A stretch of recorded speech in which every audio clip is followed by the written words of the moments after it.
আজ বানাবো দই চিকেন, কিন্তু একটু অন্যরকমভাবে। আমি দইটা চিকেনের আগে থেকে মাখিয়ে রাখিনি, পরে দেব বলে। আগে প্রথমে আমি কড়াইয়ে তেল দিয়ে তার মধ্যে গোটা গরম মশলা আর একটা শুকনো লঙ্কা ফোড়ন দিয়েছি। তারপর আলুগুলো ভেজে নিয়েছি।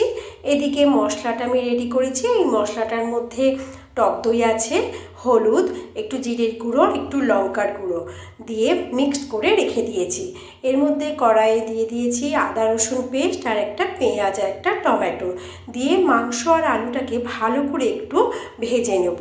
ভেজে নেওয়ার পরে আমি যে মশলাটা করে রেখেছিলাম সেই মশলাটা এর মধ্যে দিয়ে দেবো।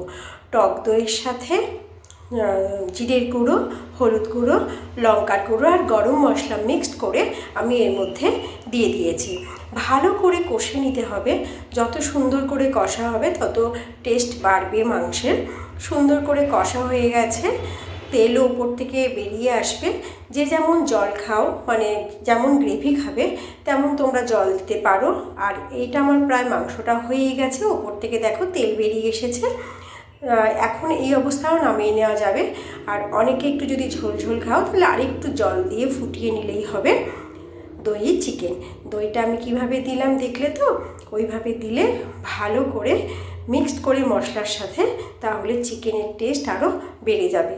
হ্যাঁ, অবশ্যই একটু দইয়ের সাথে চিনি মিশিয়ে নেবে, অল্প একটু মিষ্টি দিলে ভালো লাগবে। আর হচ্ছে গরম মশলার গুঁড়ো। দেখো উপর থেকে তেল বেরিয়ে এসেছে, মাংস রান্না কমপ্লিট হয়ে গেছে। দই চিকেন কেমন হয়েছে তোমরা কিন্তু কমেন্ট করে জানিও। দেখো নামিয়ে নিয়েছি আমি বাটিতে, কালারও খুব সুন্দর এসেছে, তাই না বলো?